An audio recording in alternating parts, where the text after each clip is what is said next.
ITI pass out candidates के लिए Bharat electricals limited यानी कि बीईएल लिमिटेड की तरफ से नई परमानेंट वैकेंसी जारी कर दी गई है। अगर आप आईटीआई पास आउट हो चुके हैं, आप सरकारी परमानेंट जॉब की तलाश में, तो ऐसे में काफी अच्छी अपॉर्चुनिटी आप सभी के लिए मिल रही है।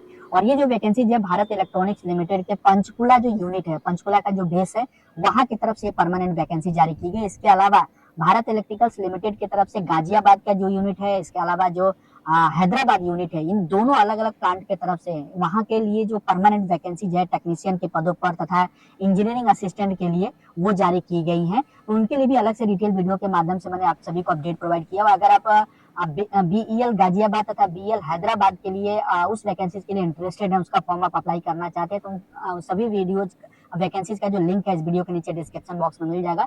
तो वहां से इन वैकेंसीज को चेकआउट करते हुए उनका फॉर्म आप अप्लाई कर सकते हैं। फिलहाल इस वीडियो के द्वारा जो बीएल पंचकुला की तरफ से परमानेंट वैकेंसी जारी की गई है आईटीआई तथा डिप्लोमा पास आउट कैंडिडेट्स के लिए, उसके बारे में हम पूरा डिटेल्स में जानकारी लेने वाले हैं कि इसके लिए एलिजिबिलिटी क्राइटेरिया क्या रहने वाली है, आईटीआई पास आउट कौन कौन से ट्रेडों के लिए वैकेंसी जारी की गई है, एज लिमिट क्या होगी, सिलेक्शन का प्रोसेस क्या होगा, आवेदन करने की शुल्क क्या होगी तथा आवेदन करने की टोटल प्रक्रिया क्या है, इन सबके बारे में डिटेल्स में हम जानने वाले हैं। तो चलिए हम आगे बढ़ते हैं। और यहाँ आगे बढ़ूँ इससे पहले मैं आप सभी को बताना चाहूंगा आईटीआई से रिलेटेड इसी तरह के अन्य सभी job update, private, government, apprentice या फिर रेलवे से संबंधित हर तरह के जॉब अपडेट के लिए आप मेरे व्हाट्सएप और टेलीग्राम चैनल को जरूर ज्वाइन कर लीजिएगा। लिंक इस वीडियो के नीचे डिस्क्रिप्शन बॉक्स में एंड कमेंट बॉक्स में मिल जाएगा। अब हम बात करते हैं बीएल पंचकुला की तरफ से जारी की गई इस परमानेंट वैकेंसीज के बारे में। तो ये जो नोटिफिकेशन आप देख सकते हैं, आज ही यानी कि 15 अक्टूबर 2025 को नोटिफिकेशन जारी किया गया है भारत इलेक्ट्रॉनिक्स लिमिटेड। और ये जो नोटिफिकेशन है पंचकुला यूनिट के लिए परमानेंट बेसिस पर जो कि रिक्रूटमेंट के लिए जारी किया गया है, जिसके अंतर्गत पोस्ट वाइज क्वालिफिकेशंस, अपर एज लिमिट, ट्रेड कौन सी है और नंबर ऑफ पोस्ट में कितने पदों पर वैकेंसी जारी की गई है, कैटेगरी वाइज वैकेंसी का ब्रेकअप और जो सैलरी का स्केल क्या होगा, पे स्केल आपके क्या होगी, वो हम यहाँ पर देख लेते हैं। तो सबसे पहले जो इंजीनियरिंग असिस्टेंट के तौर पर वैकेंसी जारी की गई, जो कि डिप्लोमा यानी कि पॉलिटेक्निक पास आउट कैंडिडेट है उनके लिए जारी की गई। तो इसके लिए 3 ईयर का डिप्लोमा आपके पास होना चाहिए रिलेटेड ब्रांच में, जो कि देख सकते हैं ब्रांच है इलेक्ट्रॉनिक्स इंजीनियरिंग हो, मैकेनिकल इंजीनियरिंग हो।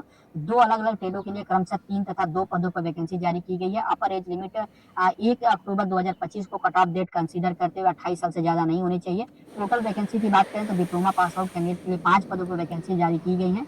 कैटेगरी वाइज ब्रेकअप आप यहाँ पर देख सकते हैं कि इस कैटेगरी के लिए कितनी वैकेंसी जारी की गई है। और ईटीए यानी कि इंजीनियरिंग असिस्टेंट ट्रेनिंग के लिए अगर सैलरी की बात करें, पे स्केल की, तो यहाँ पर देख सकते हैं जो पे स्केल होगा आपका 24,500 से लेकर के 90,000 तक का पे स्केल आपको प्रोवाइड किया जाएगा। अब अगली जो वैकेंसी है टेक्नीशियन सी के लिए, जो कि आईटीआई कैंडिडेट्स के लिए जारी की गई है। इसके लिए आप यहाँ पर देख सकते हैं 2 अलग अलग ट्रेडों के लिए वैकेंसी जारी की गई। इलेक्ट्रॉनिक मैकेनिक के लिए 8 पदों पर, जबकि फिटर के लिए 2 पदों पर जारी की गई। टोटल 10 पदों पर वैकेंसी जारी की गई, जिसके लिए क्वालिफिकेशन के तौर पर 10th प्लस आईटीआई और प्लस 1 ईयर का अप्रेंटिसशिप सर्टिफिकेट यानी कि नेशनल अप्रेंटिसशिप का सर्टिफिकेट होना चाहिए। केवल अगर आप आईटीआई हैं तो इसका फॉर्म नहीं अप्लाई कर सकते। आईटीआई के साथ में 1 ईयर का एनएससी सर्टिफिकेट यानी एनएससी नेशनल अप्रेंटिसशिप सर्टिफिकेट जरूर होना चाहिए, तो ही आप इसका फॉर्म अप्लाई कर सकते हैं। पे स्केल की बात करें तो आपका पे स्केल होगा 21,500 से लेकर के 82,000 तक का। और साथ में अलग से आपको एडमिनिस्ट्रेबल जो अलाउंसेज होगा यानी कि अलग से जो भत्ता होगा वो भी आपको प्रोवाइड किया जाएगा। इसके अलावा एलिजिबिलिटी क्राइटेरिया के तौर पर ऑल ओवर इंडिया के किसी भी राज्य के जो कैंडिडेट हैं इसका फॉर्म अप्लाई कर सकते हैं। और जैसा कि मैंने बताया अपर एज लिमिट 28 साल दोनों के लिए होनी चाहिए, यानी कि आईटीआई तथा डिप्लोमा दोनों के लिए जो वैकेंसी जारी की गई उसके लिए मैक्सिमम एज लिमिट 28 साल है, जबकि मिनिमम 18 साल आपका होना चाहिए 1 अक्टूबर 2025 को कट ऑफ डेट कंसीडर करते हुए। और एज में अगर रिलैक्सेशन की बात करें तो यहाँ पर देख सकते हैं ओबीसी कैंडिडेट को ओवर एज में 3 साल की छूट, एससी एसटी कैंडिडेट को ओवर एज में 5 साल की तथा पीडब्ल्यूबीडी कैंडिडेट जिनकी दिव्यांगता 40% से ज्यादा हो उनको ओवर एज में 10 साल की छूट प्रोवाइड की जाएगी। आगे बढ़ते हैं तो अगली जो क्राइटेरिया एजुकेशनल क्वालिफिकेशन की, तो यहाँ पर देख सकते हैं इंजीनियरिंग डिप्लोमा आपका अगर इंजीनियरिंग फील्ड में किसी भी रिकॉग्नाइज यूनिवर्सिटी से कंप्लीट है तो इसका फॉर्म आप अप्लाई कर सकते हैं। और जो आपका एजुकेशनल और टेक्निकल क्वालिफिकेशन होगा, तो एजुकेशनल क्वालिफिकेशन में ओबीसी, जनरल तथा ईडब्ल्यूएस कैंडिडेट को मिनिमम 60% मार्क्स रखना होगा, जबकि एससी एसटी कैंडिडेट तथा पीडब्ल्यूडी जो कैंडिडेट होंगे उनको 50% का एग्रीगेट मार्क्स होगा, तो ही आप इसका फॉर्म अप्लाई कर सकते हैं। इसके अलावा यहाँ पर डिसिप्लिन ट्रेड डिप्लोमा के लिए बताया गया कि इलेक्ट्रॉनिक्स और मैकेनिकल के ही कैंडिडेट अप्लाई कर सकते हैं। और टेक्नीशियन सी के अंतर्गत जैसा कि उन्होंने बताया 10th प्लस आईटीआई प्लस आपका 3 ईयर का नेशनल अप्रेंटिसशिप सर्टिफिकेट, यहाँ पर देख सकते हैं 3 ईयर का यानी कि एनएससी जो है आपका 3 ईयर का नेशनल अप्रेंटिसशिप सर्टिफिकेट आईटीआई के सॉरी 10वीं के केस में है 10th प्लस 3 ईयर का एनएससी है, तो इसका अप्लाई कर सकते हैं। या फिर आपने अगर 10th किया है प्लस आईटीआई किया है और प्लस 1 ईयर का अप्रेंटिसशिप सर्टिफिकेट है तो इसका फॉर्म अप्लाई कर सके, यानी कि 2 केस रखे गए आईटीआई के लिए। और कौन कौन से ट्रेड एलिजिबल हैं, तो इलेक्ट्रॉनिक मैकेनिक तथा फिटर के कैंडिडेट इसका फॉर्म अप्लाई कर सकते हैं। इसके अलावा एक्सपीरियंस की बात करें तो कोई भी एक्सपीरियंस नहीं रखा गया है, नेशनल अप्रेंटिसशिप सर्टिफिकेट केवल मांगा गया आपसे। मेथड ऑफ सिलेक्शन की बात करें तो सीबीटी टेस्ट के माध्यम से आपका चयन किया जाएगा। सीबीटी टेस्ट के लिए यहाँ पर देख सकते हैं, इस पर एडमिट कार्ड आपको इस एसएमएस तथा ईमेल तथा वेबसाइट के माध्यम से जारी किया जाएगा। जो सीबीटी टेस्ट होगा उसमें 2 पार्ट होंगे, पार्ट 1 तथा पार्ट 2, जिसमें कि पार्ट 1 में जनरल एप्टीट्यूड से 50 मार्क्स के क्वेश्चन पूछे जाएंगे, उसका सिलेबस आप यहाँ पर देख सकते हैं। पार्ट 2 में टेक्निकल एप्टीट्यूड से 100 मार्क्स के क्वेश्चन पूछे जाएंगे, जिसमें कि टेक्निकल तथा प्रोफेशनल नॉलेज से 100 क्वेश्चन होंगे। टोटल 150 क्वेश्चन आपसे पूछे जाएंगे। और इन 150 क्वेश्चन को सॉल्व करने के लिए कितना टाइमिंग होगा तो आगे हम चल करके देखते हैं। फिलहाल पासिंग के लिए बात कर लेते हैं।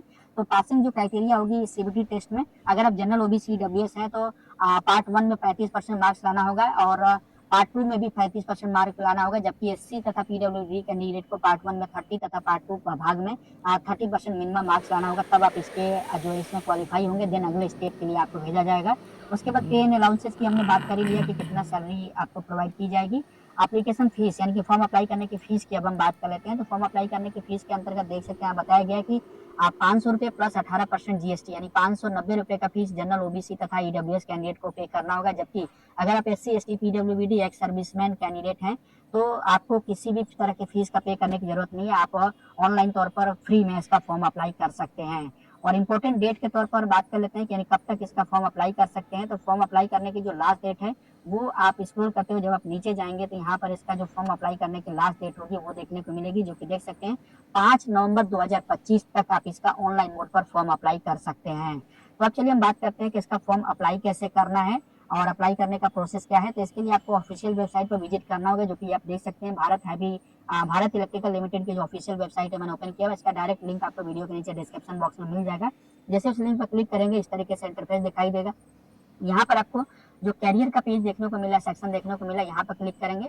जैसे इस पर क्लिक करेंगे जॉब नोटिफिकेशंस आपको दिखाई देगा, यहाँ पर क्लिक करेंगे। देन स्क्रॉल करते हुए नीचे आएंगे और यहाँ पर आपको जो कि कंफर्मेशन दे देना होगा। देन स्क्रॉल करते हुए नीचे आएंगे, यहाँ पर देख सकते हैं जो भी वैकेंसी जारी की गई है वो आपको यहाँ पर अपडेटेड जो कि मिलेंगी। अब यहाँ पर recruitment for the post of engineering assistant trainee and technician के तौर पर जो वैकेंसी जारी की गई है उसका आप यहाँ पर देख सकते हैं नोटिफिकेशन यहाँ पर अपलोडेड है। अब यहाँ से नोटिफिकेशन या फॉर्मेट डाउनलोड करना चाहते हैं तो ये सब कुछ आप यहाँ से 1 बाय 1 क्लिक करके कर सकते हैं। अगर फॉर्म आपको अप्लाई करना है तो फॉर्म अप्लाई करने के लिए click here to apply online, इस पर क्लिक करके आप इसका फॉर्म अप्लाई कर सकेंगे। यहाँ पर देख सकते हैं ये आपके सामने फॉर्मेट खुल गया है। अब यहाँ पर फॉर्म अप्लाई करने के लिए click here to apply online का जो ऑप्शन सारा है यहाँ पर आपको क्लिक करना होगा और यहाँ पर क्लिक करने के बाद अपना सबसे पहले रजिस्ट्रेशन करना होगा, यानी कि नए यहाँ पर देख सकते हैं बताएगा नए उम्मीदवार जो होंगे और क्लिक करें यहाँ पर क्लिक करना होगा। जैसे इस पर क्लिक करेंगे तो ये सब बेसिक डिटेल फिलअप करते हुए अपना यूजर आईडी तथा पासवर्ड बनाना होगा, ये सारी चीज यानी कि रजिस्ट्रेशन करना होगा। जब रजिस्ट्रेशन आपका हो जाएगा देन आपको वापस से पीछे आना है और यहाँ पर अपना फाइनल फॉर्म कंप्लीट करने के लिए यहाँ नीचे जो ऑप्शन सारा क्लिक किया इस पर क्लिक करेंगे और यहाँ पर अपना ईमेल आईडी जो आपने रजिस्ट्रेशन किया करते थे मैं डाला था वो किस पोस्ट के लिए अप्लाई किया था पोस्ट डालेंगे और पासवर्ड डाल करके और फिर आप यहाँ पर सबमिट करते हुए देन जो भी आपसे डिटेल पूछा जाता है पर्सनल एजुकेशनल फीस का पेमेंट डॉक्यूमेंट अपलोड करना, ये सब कुछ कंप्लीट करते हुए फाइनली अपना फॉर्म सबमिट कर देंगे।